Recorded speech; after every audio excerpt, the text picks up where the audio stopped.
नमस्कार प्यारे बच्चों, कैसे हैं आप सब। मैं ठीक हूँ और उम्मीद करती हूँ कि आप सब भी बहुत अच्छे होंगे। तो आज आप पढ़ने के लिए तैयार हैं? बिल्कुल, आप सभी पढ़ने के लिए तैयार हैं। चलिए, आज हम हिंदी विषय की कक्षा 4 में पाठ संख्या 6 शीर्षक हाँ में हाँ पढ़ेंगे। ये एक बुंदेलखंडी लोक कथा है और बहुत ही अच्छी है। इसको पढ़कर आपको बहुत आनंद आएगा। इस पाठ से आप सुनी हुई कहानियों को अपने शब्दों में लिख सकेंगे और दूसरे के द्वारा कही जा रही बातों को ध्यानपूर्वक सुनकर अपने शब्दों में लिख सकेंगे और उस पर अच्छी प्रतिक्रिया दे सकेंगे। नाटक के पात्रों को अभिनय के रूप में दिखा सकेंगे और छोटे छोटे संवादों को उचित भावभंगिमा के साथ प्रकट कर सकेंगे। इस पाठ का प्रमुख उद्देश्य हिंदी भाषा की अपेक्षित दक्षताओं को विकसित करना है। पाठ के माध्यम से चिंतन शक्ति का विकास कराना है। पठन और लेखन के दौरान विराम चिन्हों, पूर्ण विराम, अल्प विराम, प्रश्नवाचक आदि चिन्हों का उचित प्रयोग करना है। संज्ञा, सर्वनाम, क्रिया और विशेषण को चिन्हित कर सकने में आप सक्षम होंगे। प्यारे बच्चों, आइए अब जानते हैं लोक कथा किसे कहते हैं। लोक कथा से हमारा अभिप्राय लोक अथवा जन समुदाय में प्रचलित किसी अज्ञात व्यक्ति द्वारा रचित कोई परंपरागत कहानी से है जिसमें भाषा, विचारों व भावों की सरलता होती है। ये लोक कथाएं हमारे आम जीवन में बेहद प्रचलित होती हैं। ये आपकी दादी, नानी, बाबा कोई भी आपको सुनाते होंगे और मुझे लगता है कि आपने अवश्य सुनी भी होंगी। बच्चों, आइए मेरे कुछ सवालों का जवाब दीजिए। प्रश्न 1, बच्चों क्या आपने वीरों और महापुरुषों की कहानियां सुनी हैं? बिल्कुल सही जवाब, आपने वीरों और महापुरुषों की कहानियां सुनी हैं। प्रश्न 2, बच्चों क्या आपने लोक कथाएं सुनी हैं? जैसा कि मैंने आपको पूर्व में बताया है कि ये लोक कथाएं आपको आपकी दादी, नानी, बाबा कोई भी सुना सकते हैं और उन्हें अवश्य सुनाया भी होगा। हाँ बिल्कुल, जैसे राजा की कहानियाँ, हाँ राजकुमारी, राजकुमार, किसी की भी कहानियाँ उन्होंने सुनाई होंगी जिनसे आपको बहुत सी नैतिक मूल्यों में वृद्धि होती है के बारे में पता चलता है। अच्छा बच्चों, एक प्रश्न और, क्या झूठ मूठ में किसी की हाँ में हाँ मिलानी चाहिए? बताइए बताइए, जल्दी बताइए। झूठ मूठ में किसी की हाँ में हाँ मिलानी चाहिए? नहीं पता, नहीं समझ में आ रहा? चलिए इसको एक कहानी के माध्यम से जानते हैं कि क्या झूठ मूठ में हाँ मिलानी चाहिए अथवा नहीं मिलानी चाहिए, इसके क्या दोष और हानियां हो सकते हैं। इस कहानी को पढ़ने से पूर्व इस पाठ में आए कठिन शब्दों का अर्थ जानते हैं और उनका वाक्य प्रयोग करते हैं। पहला शब्द है मुहूर्त, कार्य प्रारंभ करने का उचित समय। इसका वाक्य प्रयोग है, नेक कार्य करने के लिए कोई भी मुहूर्त नहीं देखा जाता है। काठी, काठी का अर्थ है घोड़े की पीठ पर कसी जाने वाली जीन। वाक्य प्रयोग, घोड़े की सवारी करने के लिए काठी का प्रयोग करते हैं। तीसरा शब्द है पचड़ा, पचड़े का अर्थ है झमेला। इसका वाक्य प्रयोग होगा, किसी दूसरे के पचड़े में नहीं पड़ना चाहिए।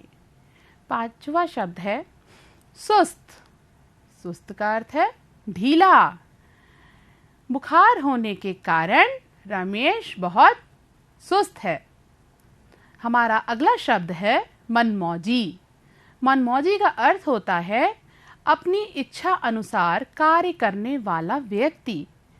इसका वाक्य प्रयोग कुछ इस प्रकार है, शीला बहुत मनमौजी लड़की है। मैं उम्मीद करती हूँ कि आप सभी को इन कठिन शब्दों का अर्थ अच्छे से समझ में आ गया होगा और अब आप इनसे वाक्य प्रयोग करने में सक्षम होंगे। आइए अब हम इस पाठ का आदर्श वाचन करते हैं।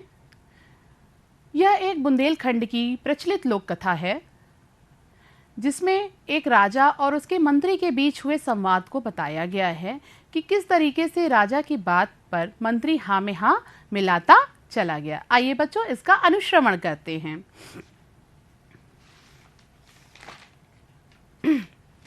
एक बार की बात है, एक राजा थे। राजकाज करते हुए वे बहुत ज़्यादा थक गए, तो उन्होंने मंत्री से कहा कि सोचता हूँ कि हम लोग गंगा स्नान करने के लिए जाएं। राजा की बात सुनते ही मंत्री चट से बोले, बहुत शुभ विचार है महाराज, आपके पूर्वजों ने तो कई बार गंगा की यात्रा की है, अवश्य ही चला जाए। राजा ने पूछा कि मंत्री जी चलने के लिए कोई शुभ मुहूर्त दिखवा लीजिए। तो मंत्री जी बोले कि सबसे बड़ा मुहूर्त इच्छा है, जिस दिन महाराज के चलने की इच्छा हो उसी दिन आप चलने के लिए तैयार हो जाएं। महाराज जी ने कहा चलिए ये भी ठीक है, तो इसके लिए यात्रा के लिए सवारी का प्रबंध किया जाए। मंत्री बोले बिल्कुल मैं सवारी का प्रबंध करता हूँ। महाराज गंगा नदी बहुत दूर है महाराज, तो इसके लिए हमें किस सवारी से जाना चाहिए? राजा ने पूछा। मंत्री ने कहा हमारे पास बहुत सी सवारियां हैं जिससे आप चलना चाहें। राजा बोले जैसा बताइए, आप किस सवारी से हमें चलना सही रहेगा? मंत्री जी बोले सवारी तो वही ठीक रहेगी जिसमें श्रीमान को सुविधा होगी। मंत्री जी बोले कि ऐसा करते हैं महाराज, हम किससे चलते हैं? हम चलते हैं हाथी से। हाथी की सवारी बहुत आरामदायक सवारी होती है।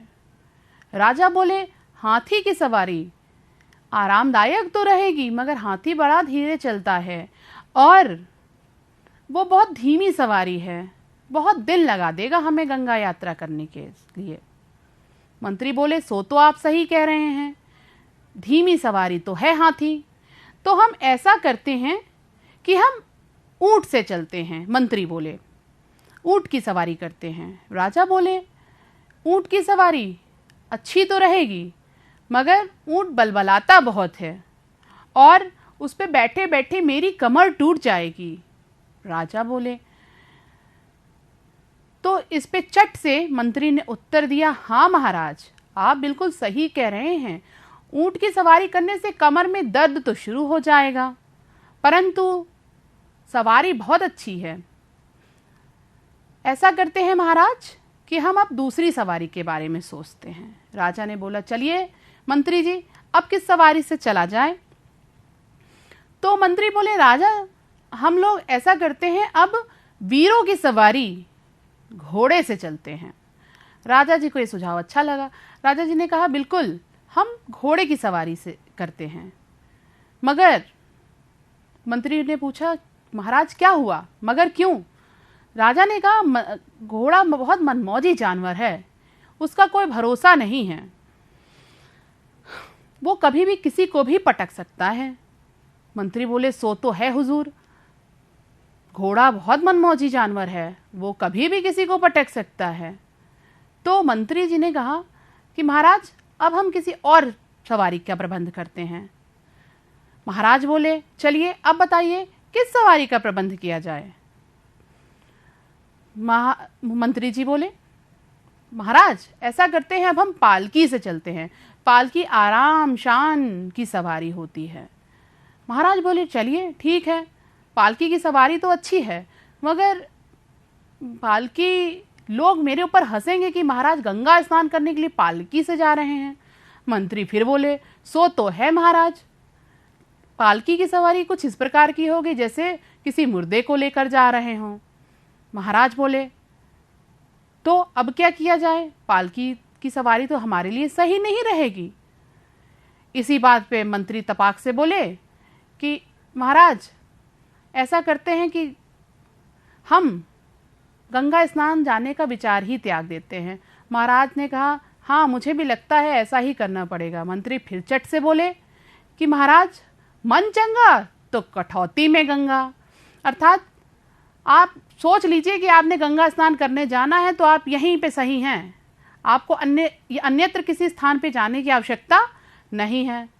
महाराज मंत्री की ऐसी बातें सुनकर महाराज ने गंगा स्नान करने का विचार ही त्याग दिया और गंगा यात्रा पर नहीं गए। बच्चों, इस कहानी से आपने क्या सीखा? इस कहानी से आपने सीखा कि झूठ मूठ में, किसी की बात में हाँ नहीं मिलानी चाहिए। जो सत्य है उस पर अडिग रहना चाहिए। आइए अब व्याकरण संबंधी कुछ बातें जानते हैं। व्याकरण में आज हम पढ़ेंगे मुहावरे और उनके अर्थ। पहला मुहावरा हमारे पास है काठ की हांडी, अर्थात एक बार प्रयोग करने लायक या एक बार प्रयोग में लाने योग्य।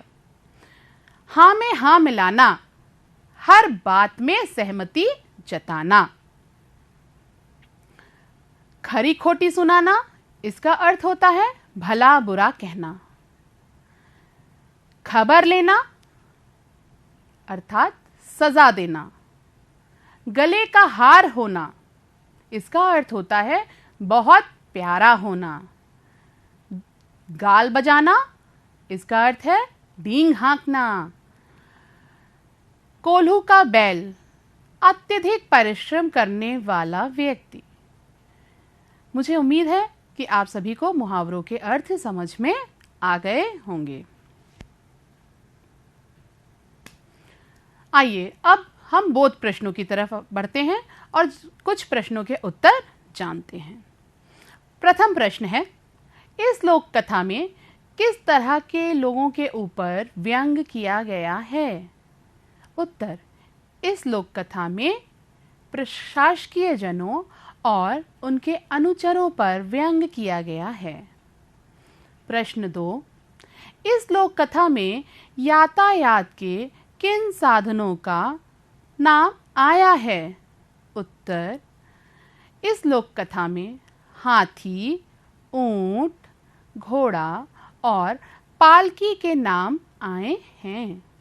प्रश्न नंबर 3, हाँ में हाँ लोक कथा से क्या सीख मिलती है? उत्तर, हाँ में हाँ लोक कथा से हमें यह सीख मिलती है कि चापलूसी से दूर रहना चाहिए और हाँ में हाँ ना मिलाकर सही बात कहनी चाहिए।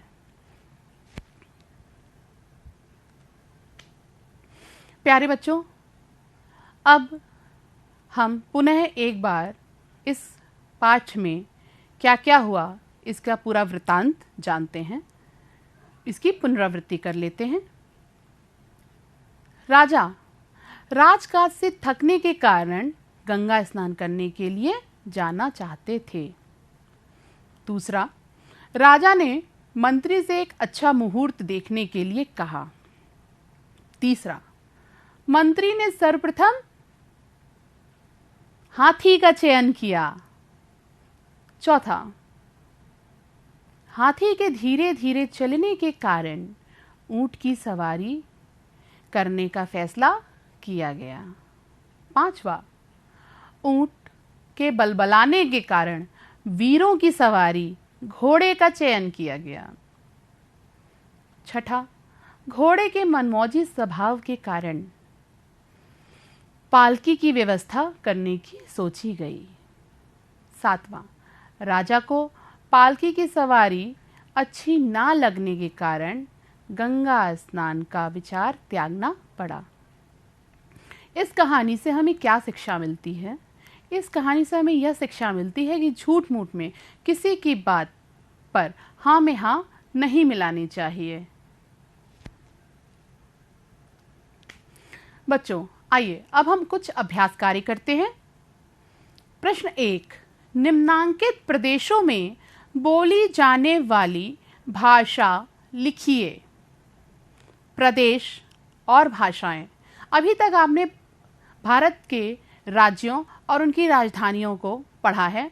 अब उन राज्यों में बोली जाने वाली भाषाओं के बारे में भी जान लेते हैं। चलिए, पहला है उत्तर प्रदेश। उत्तर प्रदेश वह राज्य जहां हम रहते हैं। हमारे उत्तर प्रदेश में कौन सी भाषा बोली जाती है?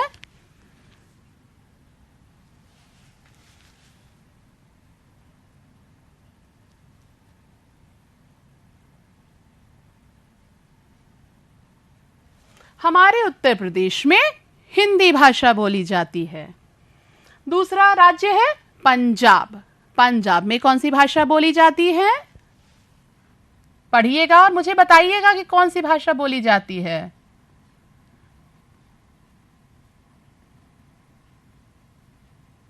पंजाब में बोली जाती है पंजाबी। तीसरा राज्य है राजस्थान। राजस्थान में कौन सी भाषा बोली जाती है?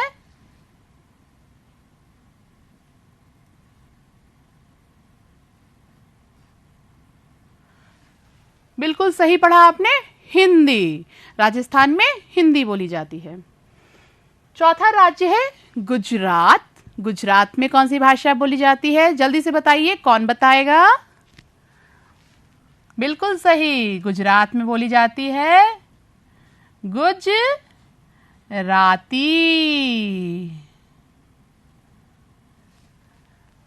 पांचवा राज्य है केरल। केरल में कौन सी भाषा बोली जाती है? किसी को पता है? नहीं जानते? चलिए मैं बताती हूं, बढ़ते जाइए मेरे साथ। मलयालम। केरल में कौन सी भाषा बोली जाती है? मलयालम। तमिलनाडु। तमिलनाडु में कौन सी भाषा बोली जाती है? कौन बताएगा सबसे पहले?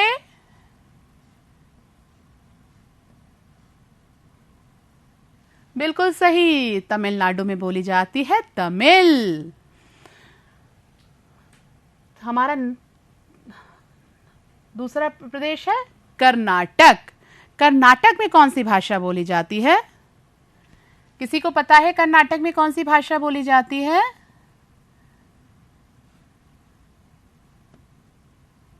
पढ़िए, इसको मैंने क्या लिखा है? कन्नड़। कर्नाटक में कौन सी भाषा बोली जाती है? कन्नड़। उड़ीसा।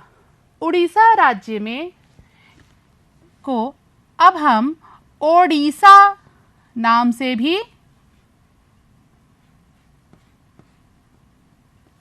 जानते हैं। उड़ीसा को अब हम ओडिशा नाम से भी जानते हैं। ठीक है, तो यहां पर बोली जाती है ओरिया।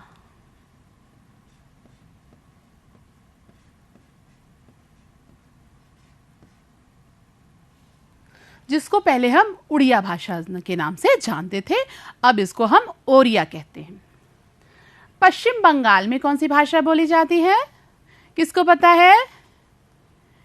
किसी को पता है?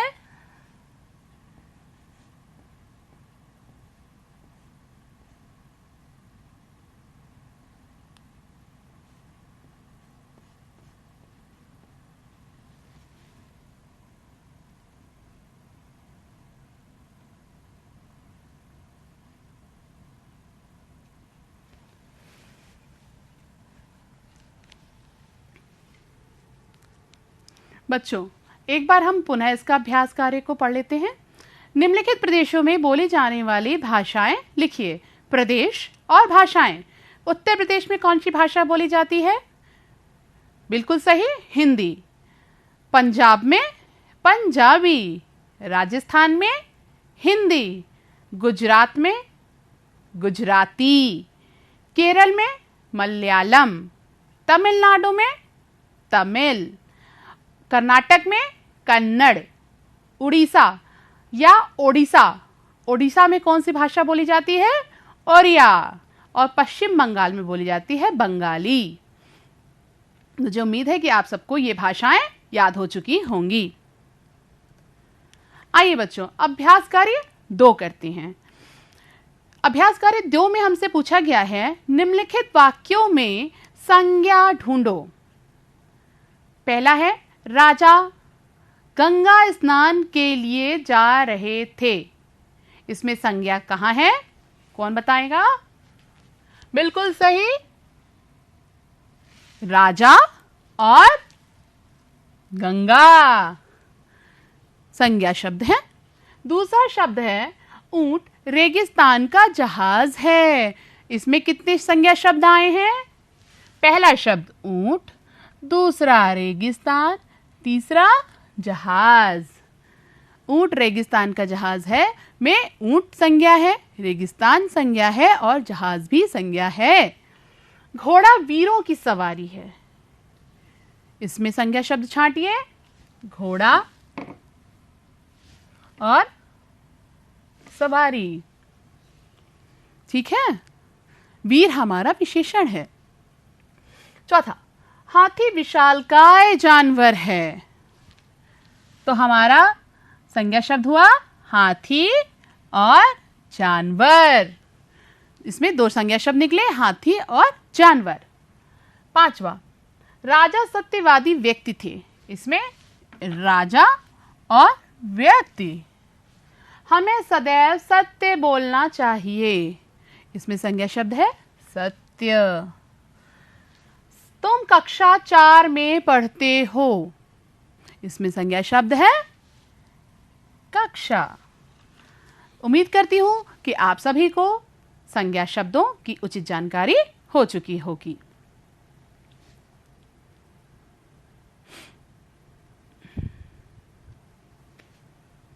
बच्चों, अब हम गृह कार्य के विषय में चर्चा कर लेते हैं। पहला प्रश्न दिया गया है आपको, अपने दादा दादी की मदद से विभिन्न मुहावरों का संकलन करो।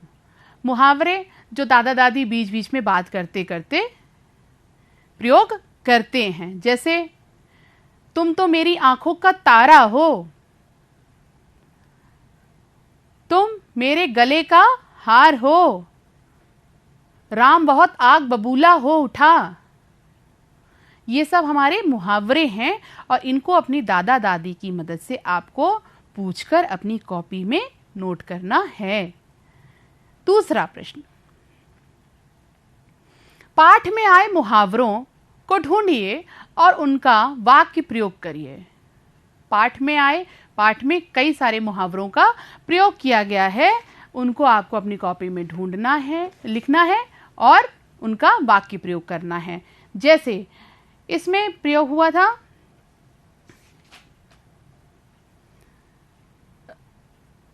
मन चंगा तो कठौती में गंगा। अर्थात आपका मन अच्छा है, आपके विचार अच्छे हैं, तो आपके लिए कठौती में ही गंगा उपलब्ध हो सकती हैं। ठीक है, ऐसे आए हुए मुहावरों और लोकोक्तियों को आपको अपनी कॉपी में नोट करना है और उन पे वाक्य बनाने हैं। प्रश्न 3 बहुत सरल प्रश्न है। आपके आसपास कौन सी नदी बहती है? आपके आसपास कौन सी नदी बहती है? या आप किसी नदी में स्नान करने के लिए गए हैं? बिल्कुल, आप अपने पास, घर के पास या आसपास बहने वाली नदी का नाम अपनी कॉपी में लिखेंगे।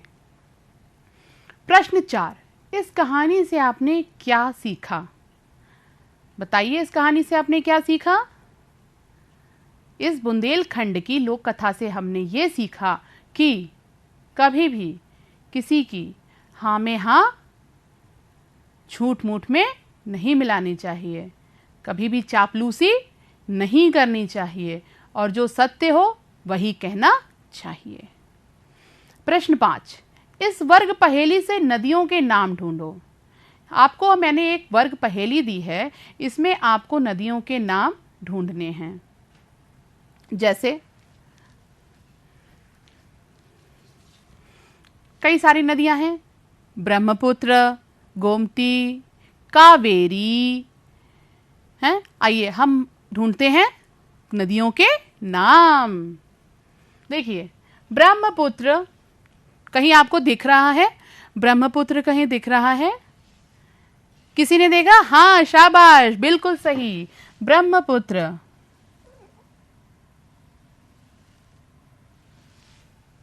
गुड, बहुत अच्छे। आइए अब हम दूसरी नदी का नाम ढूंढते हैं। किसी को दिखा? कोई नदी दिखी? किसी नदी का नाम दिखा? बिल्कुल सही, यमुना। कृष्ण अपनी लीलाएं यमुना नदी के किनारे करते थे। बहुत अच्छे। और कोई नदी दिख रही है आपको? किसी नदी का नाम दिख रहा है? बिल्कुल सही,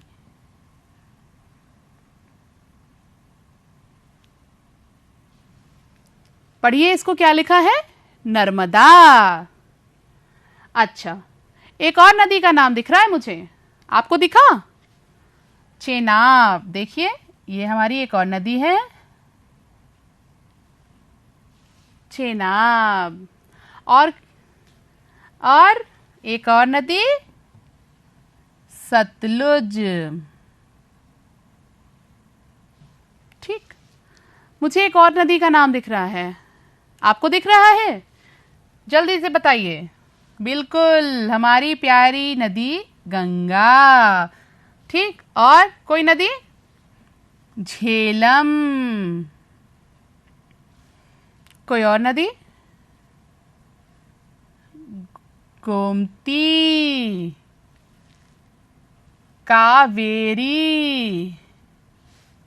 और मुझे एक और नदी दिख रही है, आपको दिख रही है? बिल्कुल बिल्कुल सही, गोदावरी।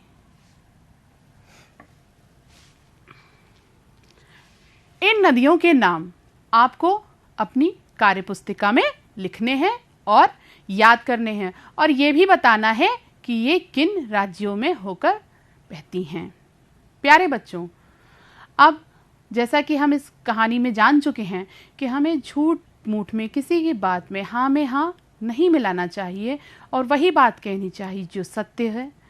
ठीक है, तो मैं उम्मीद करती हूँ कि आपने इस पाठ में आई हुई सभी बातों को आत्मसात किया होगा और ये जाना होगा कि हमें सदैव सत्य बोलना चाहिए, चाहे वो बात किसी को अच्छी लगे अथवा ना लगे, और हमेशा